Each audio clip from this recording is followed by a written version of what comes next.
Well, welcome everybody. My name is Jacob Howland, and I'm a professor emeritus at the University of Tulsa and an instructor for Dostoevsky's Demons as part of the Humanities at Hertog program. And I'm delighted to host today's conversation with University of Dallas President Dr. Thomas Hibbs. Dr. Hibbs has a remarkable record of accomplishments as a teacher, scholar, and administrator. Prior to his appointment at UD, he was the inaugural dean of the Honors College at Baylor University. He headed to Waco from Boston College, where he was chair of the philosophy department and taught for 13 years.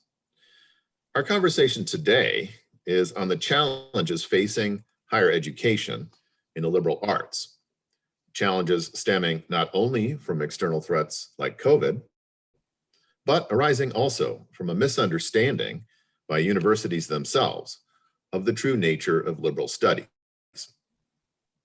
I'll begin by asking a few questions, and then I'll recognize 3 Humanities at Hertog Fellows who have submitted advanced questions for Dr. Hibbs.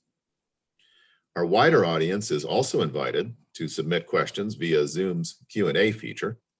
You can start submitting questions now, and our backstage wizards will cull through them. There's no need to wait. So let's begin. First question. The pandemic has posed tough challenges for universities: financial, logistical, educational, and health related.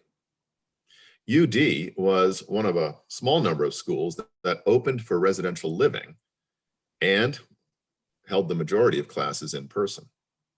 Can you tell us about how the UD administration came to the decision to reopen, and what the experience of hosting students in these novel and challenging circumstances has been like? Thank you. And Jacob, thanks for the welcome. It's great to be with your team and love the work Hertog does. And it's a real honor to be able to speak with you and your fellows here this afternoon. So, we started a little bit earlier on these issues than other American universities because we have a program in Rome. And I don't know if you remember, but it was late February when there was a big outbreak in northern Italy.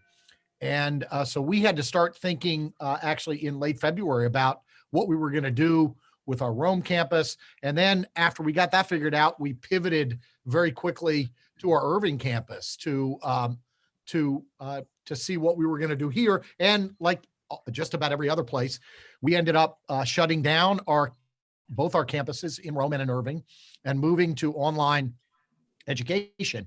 Our business school has done much of its education online for many years, but of course our undergraduate college, Constant, and we have some in Braniff, some of our graduate programs that have been online, and also in our Newhoff School of Ministry.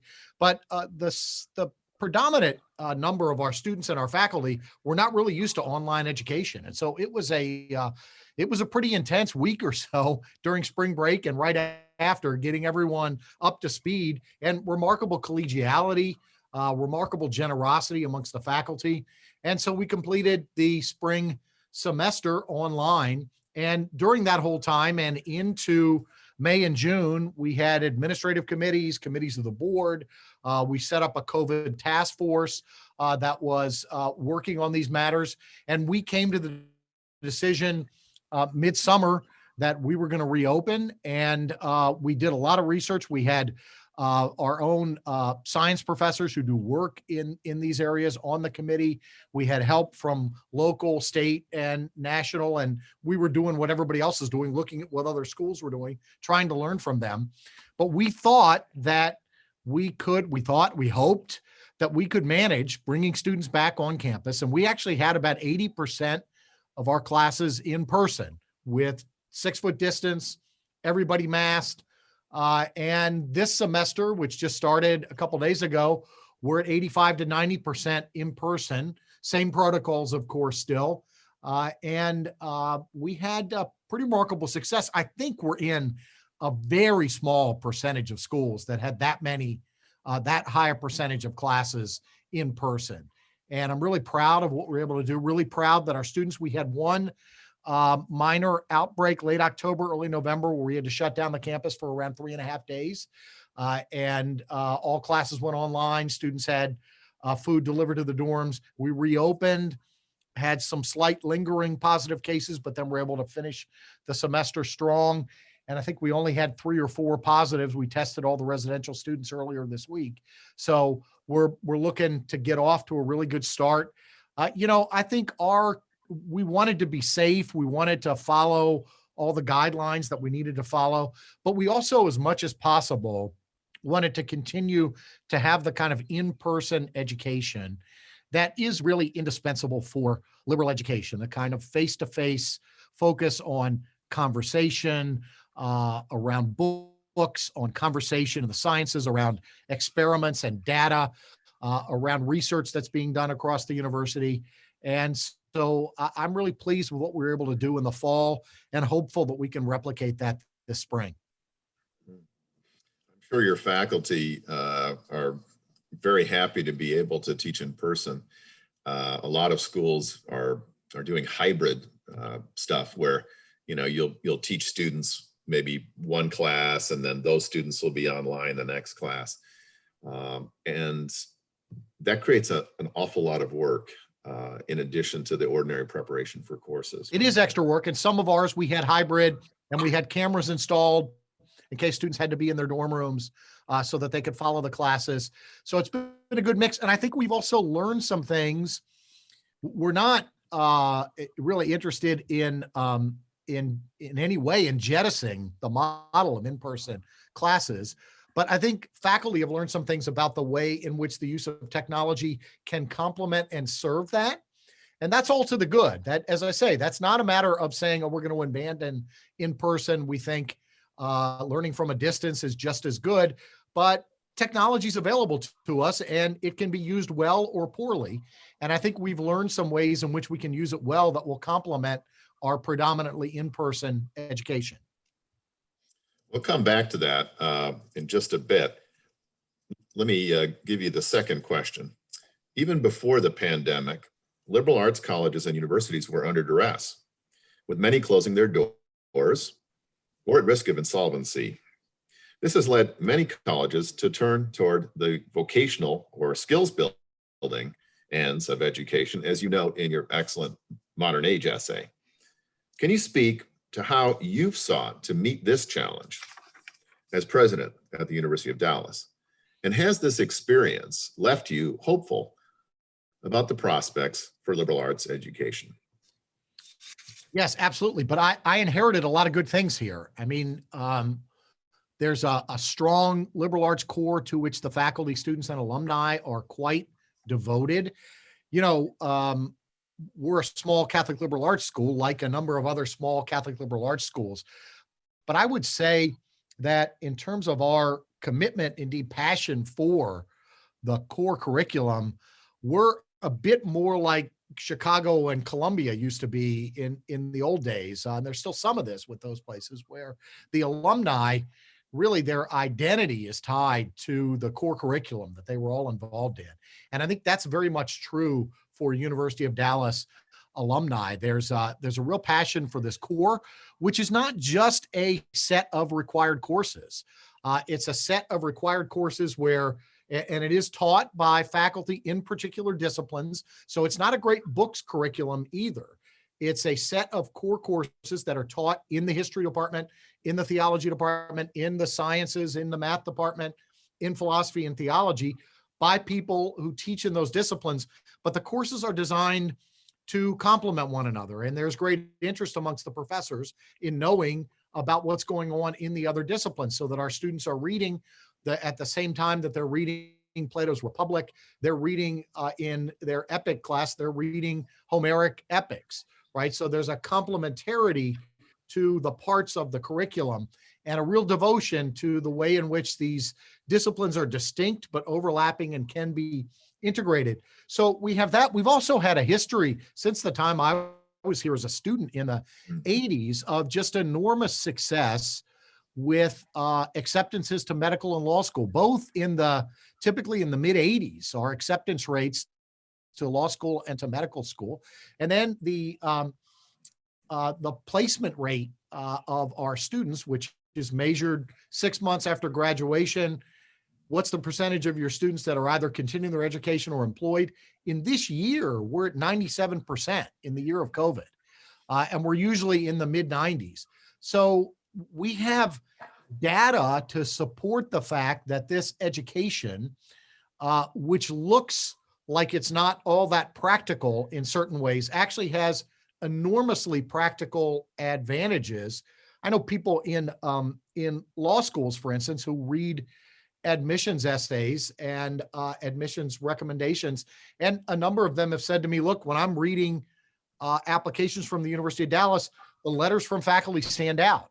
That's because our students have the opportunity to study with the best faculty as freshmen and as sophomores, and to get to know them. Maybe they're mentoring them for a senior project or a senior thesis. And so you end up with letters that are rich narrative descriptions of the lives, the minds, the souls of our students as they're going forth to apply to medical school, law school, graduate school, whatever it might be.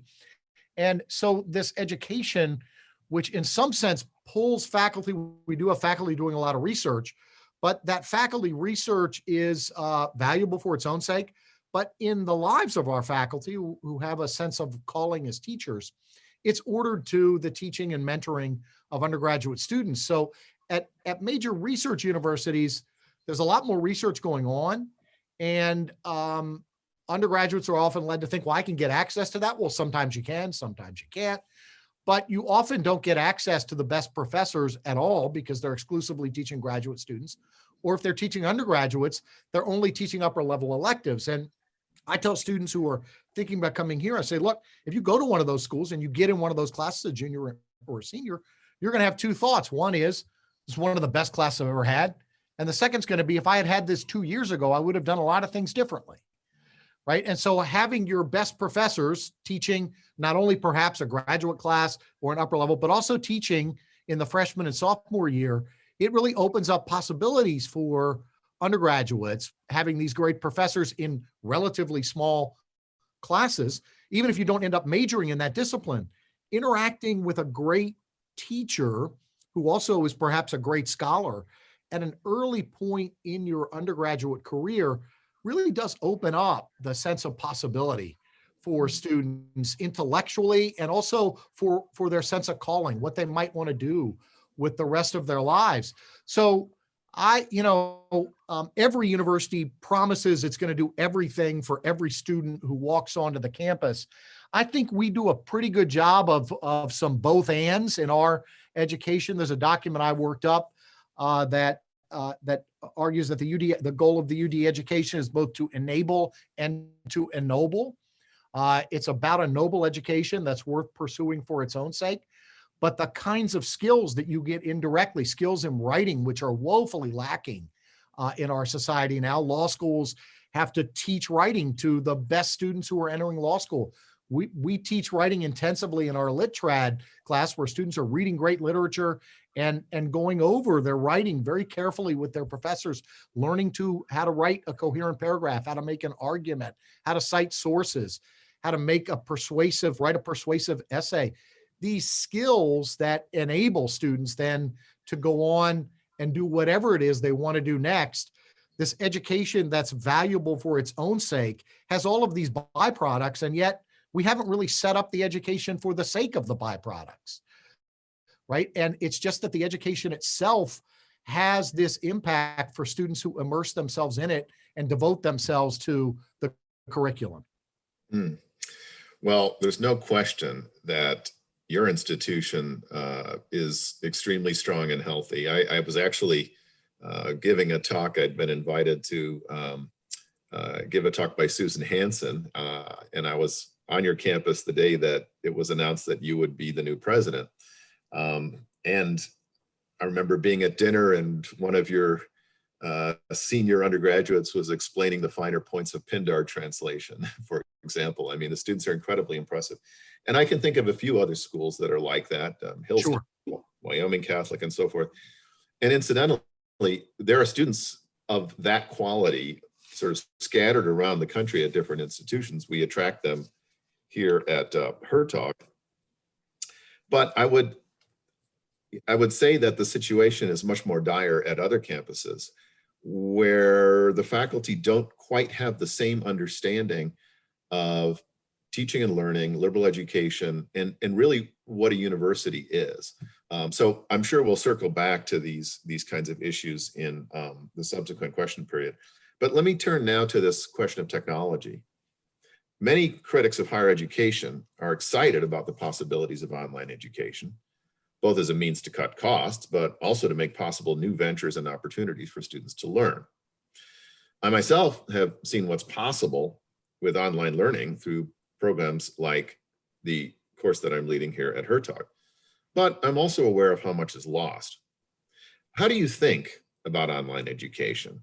Is this the future? And if so, how can it be best used to serve the ends of liberal arts education?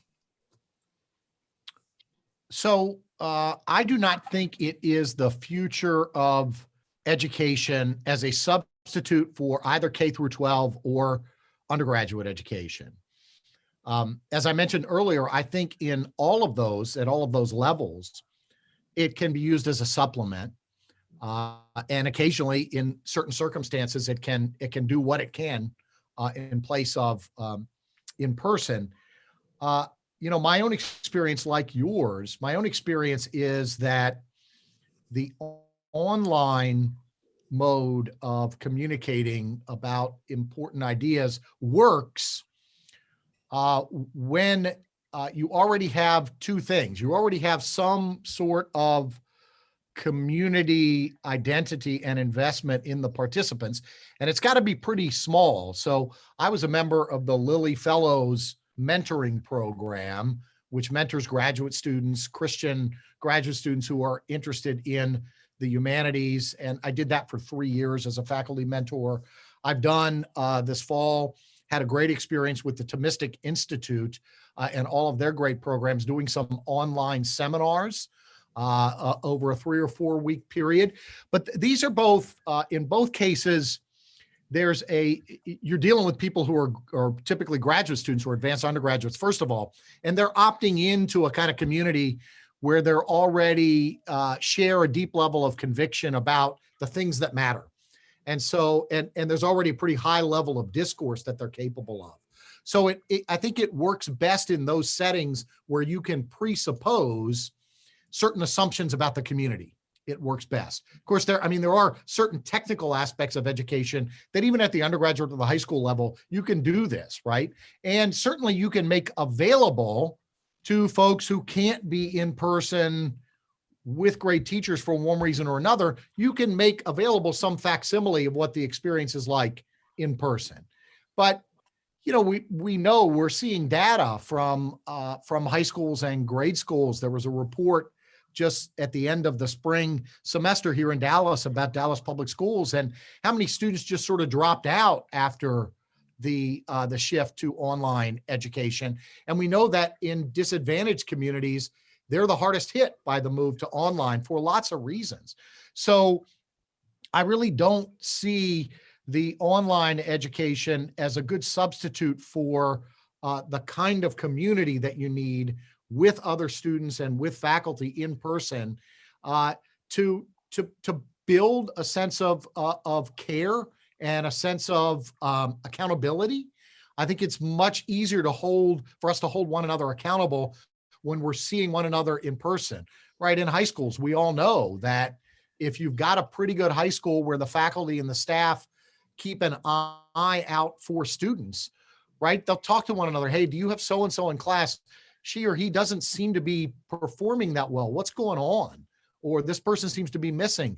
Well, those kinds of contacts in a community between faculty and staff about particularly K through 12 students, seems to me that when you shift over to strictly online, you just lose so much there. And the kind of informal conversation that you have, as you mentioned earlier, it's a lot more work to do the online if you're really going to try and do it in anything like the way you would do it in person, right? And you don't have all the students together where someone asks a question, you say, oh yeah, this has been coming up a lot. Let's take care of this, right? I mean, you can do that online, but it doesn't have, there's not the same chemistry of everyone being in the class and being able to interact with them and make sure that they're all understanding and doing well. And so I see it as a supplement in some cases with very technical matters. It's fine. I think it happens most successfully in small groups of online community where there are already certain assumptions that you can make about the community and everyone's conviction about why they're there and what they want to accomplish. Yeah, I think that's right. I mean, last spring, I was able to meet with my students, I don't know, for the first 8 weeks or whatever it was before the spring break. And I attribute the I would say, reasonable success of the online portion of those courses to the fact that we had already established a kind of community and that the students knew each other. And what you say, by the way, about K through 12 education, this past year has been a real disaster. My wife actually just retired, but she was a teacher of American history for 9th through 12th graders. And she would have 25 students in a class and maybe one would show up online. And of course, you're right, there are many poor students who don't have good internet connection or simply don't have access to the technology. So there are a lot of problems that need to be addressed there. Okay, my fourth question and last one, and then we will turn over to the students to ask questions, is the following. What is your advice for young people, many in the audience, who aspire to a career in the academy? What can they do to best serve the cause of liberal learning? So I've been advising PhD students. I led a session here at UD last fall about publication and preparing for the job market. And at Baylor and at Boston College, I gave regular presentations, group presentations to undergraduates and to graduate students about preparing for the profession and to undergrads about whether they should consider going into the academy. I am always, so a couple things. One is I don't think I tend to be, I have for 20 some years been a bit skeptical and tend to voice a bit of skepticism to any student who comes to me and says, I want to go get a PhD and teach. And one of the reasons I'm skeptical and that I spell out to undergraduates is, look, the chance that your graduate experience is going to be like your undergraduate experience is very slim, very slim. And they're often shocked to hear me say that, fine, if they're going to give you a scholarship and free tuition and you can afford to go and you don't have to take on additional debt, go ahead and do it, try it out. But in the end, doing this is a bit of a pragmatic judgment, I think. That is to say, if you're going to do it because you want to write, publish, teach, work in a university, then get in and get the work done and finish as fast, do a good job, but find a manageable dissertation and get out on the job market and find a job. Don't view graduate school as an end in itself, because there are going to be parts of it that will be like your undergrad. You're going to say, I just love taking this class. There are going to be other parts of it where you have to jump through certain kinds of hoops just because of the professional structure of graduate programs.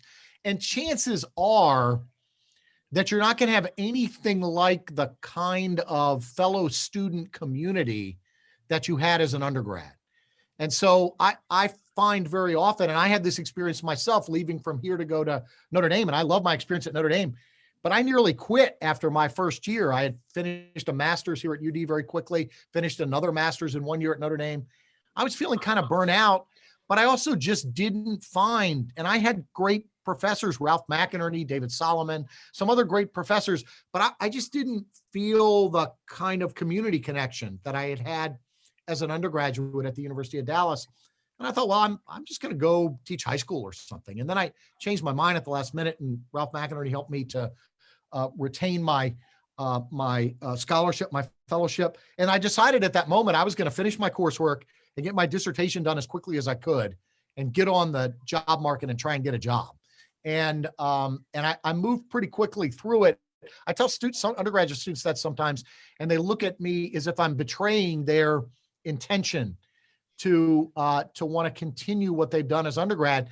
And I do intend, in a way, I don't intend to betray that, but I do think this has got to be partly a calculated judgment, that you see this as an instrumental good, lots of things that'll be worth doing for its own sake, but not like your undergraduate education. The only reason to go through all of that is really because you want to get a job in the academy and teach and publish. And then if you want to do that, you really do need to make some practical judgments about where you go to graduate school, who you're going to study with, what you're going to write on, how you're going to prepare for the job market. Those seem like cold and calculating matters. But I think if you're not willing to face those facts about graduate school, you probably shouldn't go unless you're independently wealthy and just want to spend some time continuing to study. The job market is tighter all the time. And if you're also not really good at it, you probably shouldn't do it. That's another, and how you gauge that, you've got to gauge that yourself, but you've got to do it with professors giving you honest opinions about your ability and whether they think you're really good enough to go on and compete in the market that's out there. So you got to be really good at it. You've got to want to do it and not just want to continue your education. Go get a master's somewhere, come here to UD, get a master's with us. But if you really want to go get a PhD, you've got to make the judgment that this is going to be worthwhile for what it is that you want to do next. And that seems to me to be much more of a pragmatic decision than a decision simply to want to continue doing what you loved as an undergrad. I think that's all sage advice. And I would add one more thing. It's not simply a matter of not finding the sort of community of students when you get to grad school. Many graduate schools are sort of oriented towards a kind of, professional attitude. They want to make sure their students get jobs. And that often interferes with the kind of education that undergraduate students are seeking when they go to graduate school. Most undergraduates just want to do the same thing they were doing, when they were studying, whatever it might be, Shakespeare or Plato or whatever. Graduate school is very different because your professors will say, you have to publish something in a journal as soon as possible. And that means that it's not about Shakespeare, it's about all of these articles that are about Shakespeare and finding some sort of niche and sort of some crack in an argument that you can write or something like that. And you have to enjoy that. I mean, as you and I know, there's a way in which you can get to the point in doing that where you can advance important views and important arguments about important texts and authors. But you do have to figure out how to do it in the way that fits with the profession, right? And so you have to master the secondary literature, and you actually have to like wading through that and figuring out what you agree with, what you don't. You do, as you mentioned earlier, just moments ago, you also have to kind of like finding an angle that will enable you to publish in a certain journal and enable you to say important things about what you want to say. But you're going to have to develop the knack for finding the angle that makes a journal want to say, yeah, we need to publish this article in our journal. And that's a matter of learning how journals work and so forth. If you really don't have any interest in that at all, and there are times when you and I find that frustrating. There are other times when it's really interesting. And you make discoveries that enable you to say, oh, they had 3 or 4 articles about this topic in the journal, but they really haven't addressed it in this way. And I can open by referencing those other articles and say, but there's this whole other area in Macbeth or whatever it might be, Aquinas, that nobody's really talked about with reference to this particular question. And so you're able to actually advance the conversation in a way, and that enables you to sharpen your writing skills, sharpen your reading skills, sharpen how you make arguments. And that, if you love doing that, then the profession might be for you. As you said, though, if you just want to continue the love of reading and conversation that you had as an undergrad, you're better off developing a sort of informal community amongst friends in whatever city you're living in, and keeping the liberal arts going in an informal, non-academic way. Good. Well, now we turn to some questions from students, of which there will be 3. And our first question comes from Shane Better of the University of Pennsylvania. Dr. Hibbs, thank you so much for taking the time to speak with us today. So my question is, given the vast decline in the appreciation for and promotion of liberal education, it seems that receiving one is more and more an individual responsibility as opposed to a collective effort. How then, abstractly and practically, should a student at one of today's more professionally and technically oriented institutions pursue it?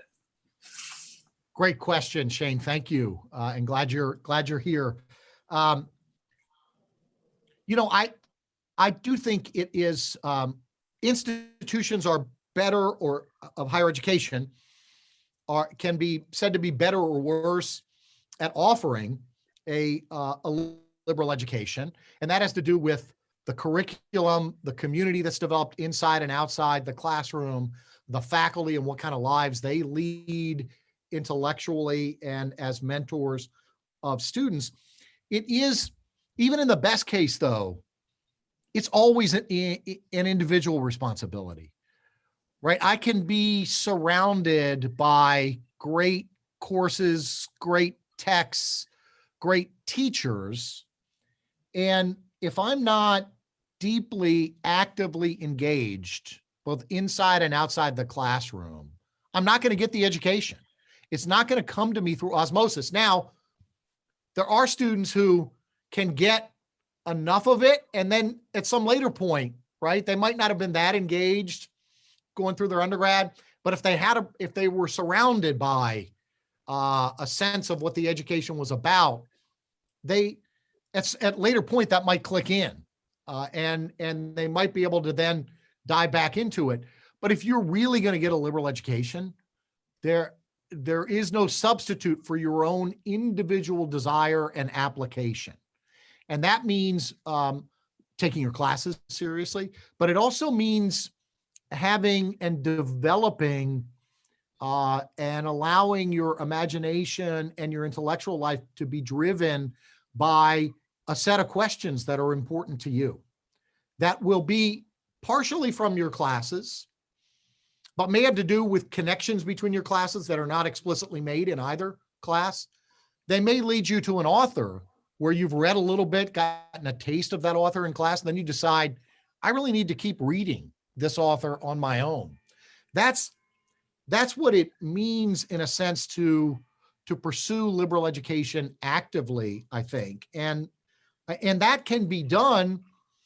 I mean, it's best done at places like the University of Dallas, where we have a great curriculum and faculty and communal commitment to it, but it can be done almost anywhere, right? You can find the professor or set of professors on a campus who are still committed to liberal education. You can take their classes. Many of them would be delighted to have you show up at office hours, eager to talk about whatever book it is that you read in class. But in that case, the individual application is going to have to be even greater. And the individual initiative, particularly at the beginning, to try and figure out, where do I find this education at this big state research university where I don't know who these people are? It's going to take a lot of work on the part of individuals if they don't have guidance from parents or advisors or faculty that they already know. So I do think that that it can be found anywhere, and anywhere that it exists, it's going to, in the end, be a matter of individual initiative and application. It's just that institutions, it's going to be a lot harder at some institutions than at others, right? I think sometimes those of us who are in institutions where we take it for granted can forget the need for the individual initiative and application. I mean, if a student's going to get the best out of an education that we offer at the University of Dallas, they're going to have to do more than simply be decent students in the classes, taking in information and occasionally getting involved in conversations inside and outside of class. They're going to have to become, in some sense, independent learners, right? The great Jesuit philosopher and theologian Bernard Lonergan taught at Boston College, where I was for a time, and he says that the the mark of the educated person is to know how to ask the next relevant question. And I think that's a beautiful way of describing what education gives you. It certainly gives, to be able to ask the next relevant question in some cases in physics or even an advanced issue in metaphysics, it's going to require that you know an awful lot. So it's not just a matter of being a person who asks a lot of questions, right? What's the next relevant question? Given that the conversation, the inquiry, the investigation, the set of experiments in front of us has taken us this far, what's the next thing we need to ask to make more progress? Sometimes that's about, how does this fit with what I'm studying in this other class? That could be the next relevant question, right? Or it might be, yeah, we've made this much progress, but here's a problem that's staring us in the face at the next stage of our inquiry. Or how does this relate to another text that we've read earlier in the semester? These can all be next relevant questions, but it indicates you have to be informed, but it's also a mind that's always taking the initiative to say, okay, we made it this far. What's the next step? What's the next question? And that is a mark of someone who is liberally educated, I think. Socrates says in the Phaedo that he decided it was best not to sort of stare directly at the beings, practice natural science. And he said, I resorted to what he calls his second sailing, which is looking at reality, looking at the beings as reflected in speech. A second sailing for the Greeks is when the wind died down so that you could no longer use your sails and you had to row. And I realized at some point that the oars that propel you are the questions. Our next questioner is Elsa Droof of Dartmouth College. Yeah, hello. Thanks for speaking with us today. I've been really looking forward to it. So here's kind of a setup to my question. So my parents hold the belief, as I suspect many parents do, that it is a privilege to study the humanities and liberal arts, meaning if you get into a prestigious college or university, you can study the humanities and still be able to find a job afterward. And I'm in the afterward now. I'm a couple years out and I work in immigration law. If you do not get into a prestigious college or university, you're better off studying something more practical so that you can get a job when you graduate. Therefore, the humanities are reserved for only the upper echelon of students. So my question is, how would you respond to that belief or statement? Yeah, so great. Elsa, thanks very much. Glad to have you here. Great question. So let me say two things initially. So, probably the most influential book about higher education in America in the last 50 years or so, Alan Bloom's Closing of the American Mind, which talks about the kind of abandonment at the elite institutions like the University of Chicago of what Bloom was arguing for as liberal education. Well, the longtime dean at St. John's College in Annapolis, which is our oldest great books program, Eva Braun, reviewed the book, and she said her first remark was, Bloom's looking for liberal education in the wrong place. It's never been primarily in the big elite research universities. It's always been in the hinterlands, at the margins, at the smaller places, like St. John's. St. John's is a pretty famous place, right? So it's not as if that's a neglected institution in higher ed, but it's a small place, and it's not the place that students would attend if they were interested primarily in getting what they can get at elite institutions, or if they were interested primarily in the kind of instrumental education that's going to, the students there as here do very well applying to law school, medical school, and so forth. But it's not the kind of institution you'd go to if you had an instrumental view of education. Right. So that's the first thing, is that her view was, look, it's actually not in the big elitist institutions that liberal education has flourished. Right. It's in these smaller places, which develop, she says, partly out of chance histories of people coming together at the beginning and discovering, and the curriculum has some peculiarities of place. Right. One of the things about really interesting small liberal arts colleges is the sense of the particularities of them and their history, right? And in the landscape of higher education, we talk a lot about diversity, but we don't talk a lot about diversity of institutions. And one of the great things about America is the sheer diversity of institutions of higher education. Nothing like it anywhere in the world. The big land grant state universities, big research universities, top ranked research schools, small community colleges, private schools of every possible flavor, every possible religious background, denomination, starting up Jewish, Muslim, varieties of Christian, just the enormous wealth of diversity. One of the worries I have about now, and this is partly what's pushing liberal education out, is the homogenization of institutions so that they're all becoming quite similar. And I think Eva Braun's comment is right. It's not really at the elite it's at the smaller places where students have found a home just loving kind of learning and getting to know one another and getting to know their professors. The other thing I would say about this is that some of the most interesting stories about liberal education in the past 10 to 20 years have nothing to do with universities.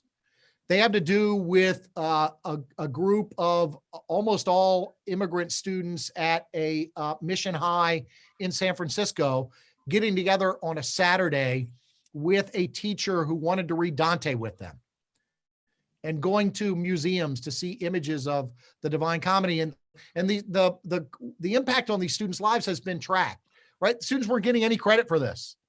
Right? And they weren't students from an elite background or a affluent background. Think about what's happening in many of our prisons with education in prisons and prisoners getting together to read Dostoevsky and exchanging views about Raskolnikov, right? And coming to a deeper understanding of themselves, coming to an understanding that they are human, that they, despite the fact that they are imprisoned and may have been convicted of awful crimes, they are human persons with dignity and with minds. And in reading these texts, they grapple with important questions, but then they also reflect, wow, I'm actually someone who can read, understand, and say something meaningful about some of the greatest works in human history, the greatest works of literature or philosophy or art. I think it is a real mistake for us to buy into this argument that a liberal education should be only for the elite. Granted, if we have an instrumental idea, purely instrumental idea of education, then only those who can pause, the only ones who can pause to do other things will be those who have the resources, right? If you frame it that way. But we must remember that, and I think of, someone like W.E.B. Du Bois arguing against Booker T. Washington, and there are things to be said on both sides of their debate, right? But arguing that Booker T. Washington saying we should just have practical education. Now, he wasn't advocating that forever, but I'm sort of with Du Bois on this point, that not to allow for members of the Black race to pursue the highest sort of liberal education was implicitly to say, you're not ready for this. You're not capable of it in some sense. And it seems to me that that particularly in our day, we need to insist that there are certain things about this education that every human person longs for. And so to limit it to an elite group is to do damage to the education and to do damage to individual souls and to do damage to our public life. Yeah, there's a wonderful episode of This American Life, which covers prisoners who are acting in Shakespeare plays, and I think there are videos of this as well. It's some of the most moving stuff I've heard or seen. Our last question is from Bradley Morelli of Carthage College. Hi there. So this is relevant to me, both Dr. Hibbs' essay and Dr. Howland's essays today, because my college, Carthage College, which is that small liberal arts college you were talking about in Wisconsin, this past summer decided to fire tenured professors and eliminate entire departments within the humanities just a few weeks before our fall semester was set to begin. And I led a protest. It was mildly effective, but most administrators said that they were only following market trends towards more STEM-oriented fields, and that was what led into this. So how would you say we can combat this kind of attitude? Because I felt that we made a pretty strong case for the liberal arts rhetorically, but it seems that economic concerns are going to take precedent, especially in a modern world that's driven by technology.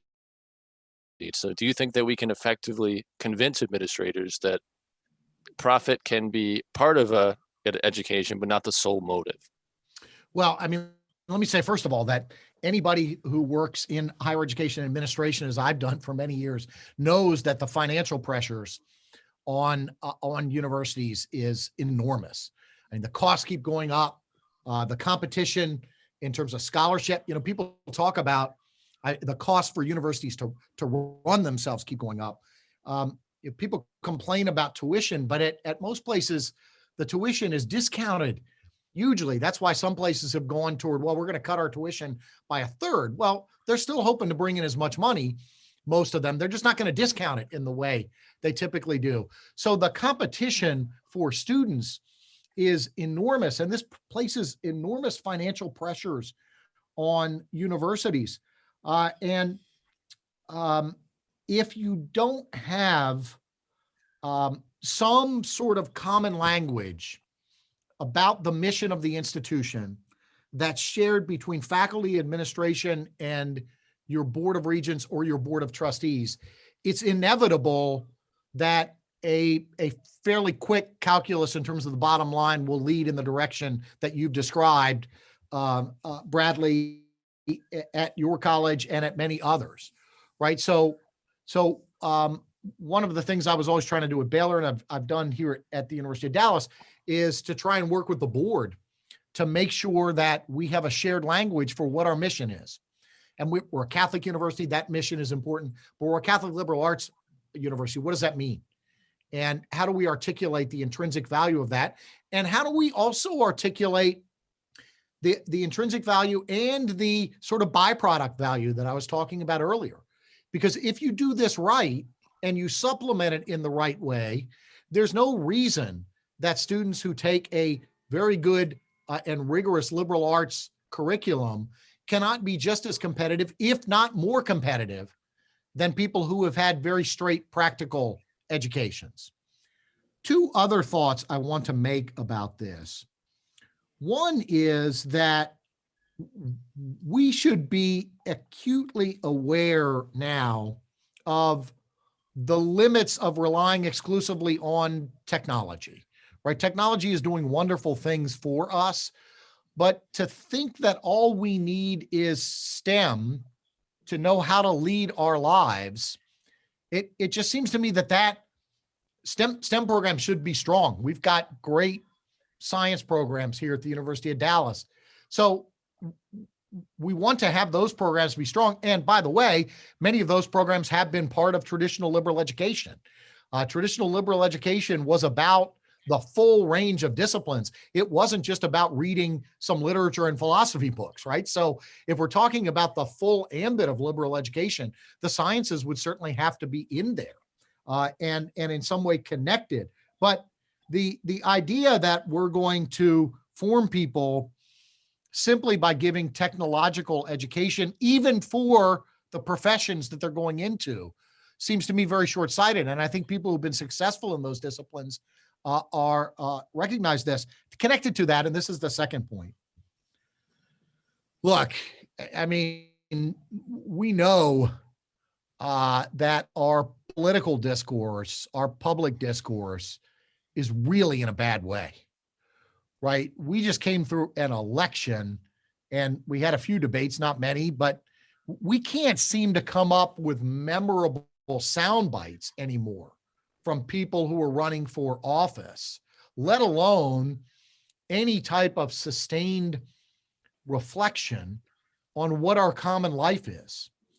And we seem increasingly to suffer from an impoverished public vocabulary of good and evil, virtue and vice, the common good, success and failure.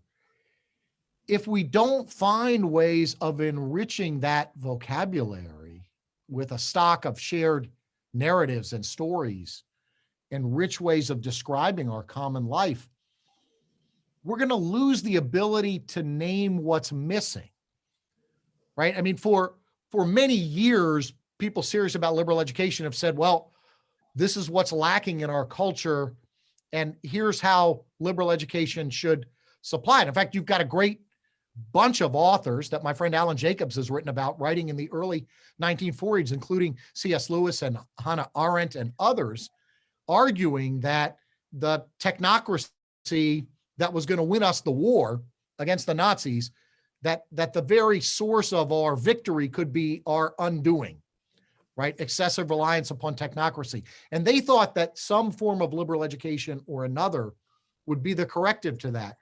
Well, they could name what's missing. What I worry about in the present day in our public life and in our individual lives, can we sense that things are missing? Can we name them? If we lose the ability to name what's missing, right? There's a great line from King Lear. This is not the worst so long as we can say this is the worst, right? It's a paradoxical line that doesn't make you feel very good, but there's some hope for you if you can say this is bad, there's something wrong. If what's really awful and depleted becomes normal for you, then that is the worst, right? And I worry about the state of our public life, of our individual lives now, that we're losing the ability to recognize and name what's missing. The great German philosopher Wittgenstein, he didn't use this line the way I do, but said at one point, the limits of your vocabulary mark the limits of your world, right? That your ability to actually see things in the world is to some extent dependent upon your ability to name those things and describe them that are in your experience of other people, in your experience of your practice of your faith, in your experience of nature, in your experience of art and beauty. If we lose the vocabulary, and I think we're seeing the effects of that all, it's not just a loss of vocabulary, obviously, as if we could make people, memorize SAT booklets of vocabulary words, and that would solve it's a matter of having an enriched vocabulary that helps us understand our lives, and especially our common life with all of its complexities and discords in some way that feeds the imagination, right? And gives us hope and gives us things that we love deeply, so that there are things we're for and not just things we're against, things that we love and not just things that we hate. Unless we have that, our lives are going to become increasingly depleted as individuals and as citizens. And it's not as if a university liberal arts education is going to do everything there, but all the way up and down our education, having access to learning of this sort can help. And it can supply us with something that feeds the imagination, feeds the soul, and a richer vocabulary, so that we don't simply utter ineptitudes about our lives together. It seems to me that universities ought to be taking their role in producing thoughtful people and citizens who can actively engage using a rich public vocabulary. Universities are really abdicating a very important responsibility if they don't take that seriously. And I think we're all suffering from the fact that so many school systems from pre-K up to universities have abdicated. We know that civics awareness is really poor, right? And ISI did a study some years ago now where it looked like it got worse while you were in college rather than better. And it looked like it might be worse if you went to the more highly ranked school rather than not. Those were not good signs many years ago. And I doubt that things have improved much. So we've got real signs that our public life is in grave danger. And education can't do everything, but it can do important things. And so STEM, yes, let's have it. Let's do well at those in those disciplines. But let's not ignore these other matters that feed the soul, both of our individual lives and of our communal lives. And STEM can't do that alone. That's a minimal statement I'd make. STEM can't do that alone. Thank you for the question. Okay, we have 6 minutes and 2 questions. I'm going to call on Ella Lubell from Yale. This relates to the last question. It seems like it's not just university administrators getting rid of liberal arts programs or core curriculums because of financial concerns, but also sometimes because that's what the students say that they want. Yeah. Because of concerns over like the meta narrative of liberal arts educations or a desire for pre-professional programs. Which needs to come first? Liberal arts programs that can teach students how to value those things, or changing students' minds so that they value those things so those programs can exist? So thank you, Ella. That's a really good question. So, I wrote an essay for the philosophy department here some years ago when I was an alum that was entitled Catching Up To by UD Philosophy Education. And I said, I'd been back to campus and I'd caught up with alums and faculty, but that when I came here, I was introduced to a curriculum that I realized pretty quickly I could spend the rest of my life trying to master and never achieve that.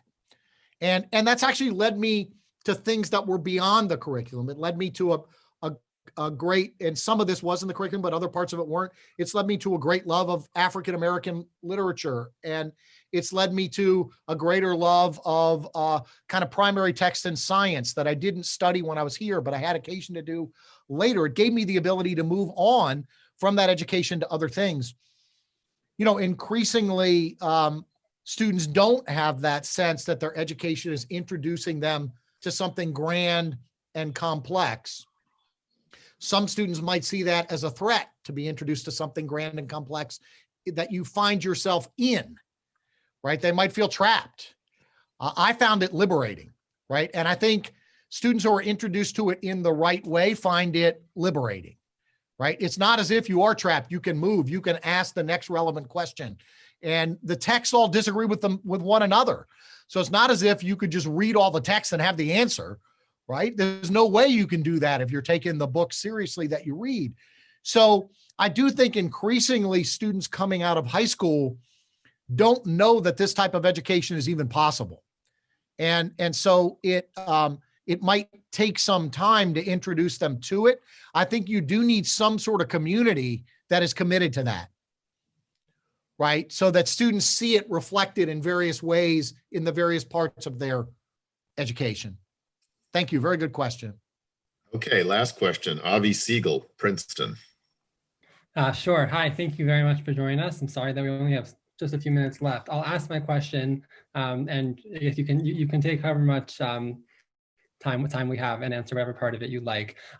In general, when we speak of crises, I think it's very interesting to think about where we stand in history as far as the crisis in question is concerned. It's of course very easy to think that we're in a uniquely dangerous moment when, in fact, there have been many such moments in the past. So in that spirit, I was hoping that you, Professor Hibbs, or even also Professor Howland, could possibly reflect on what today's American liberal arts university looks like in long-term historical perspective. Are there any universities of the past that you view as like ideal models from which we've fallen? And then to the question of crisis, speaking historically, are the liberal arts uniquely threatened?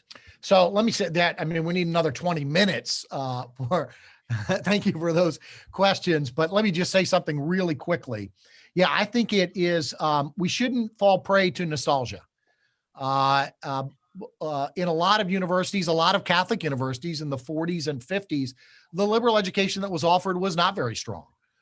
Philosophy was taught out of manualist textbooks that were dry and boring and uninteresting. And, I might vote for 13th century Paris as the place where where I would most like to have studied. But I think there are lots of examples, and it waxes and wanes. This was partly also, Avi, the point I was trying to make about the fact that universities might not always be the best place for liberal education to flourish, right? Prisons, Mission High, Dante high school students getting together, the spontaneous places where the arts have flourished over history. I mean, it hasn't always been in universities that these things have flourished. And it may be that over the next several decades that the places where liberal education most flourishes is not in universities, or at least not in most of them. That's certainly possible. And then it's our job to show initiative and build communities where we can. Some of that, I think, to go back to Jacob's question earlier, some of that is where the online community of people who have some education already and who want to be committed to this can keep it going in the way your questions have done really remarkably today, I think. Thank you. Well, thank you, Dr. Hibbs, for a stimulating and enlightening conversation. And thanks to everyone in the audience for joining us. Our next conversation is next Friday, January 29 at 3 p.m. Eastern Time. Professor Brian Garston of Yale University will moderate a conversation with John Baskin and Anastasia Berg, editors of The Point magazine, which is an excellent publication, on liberal learning beyond the academy. We hope to see you there. Thank you and goodbye. Thanks a lot.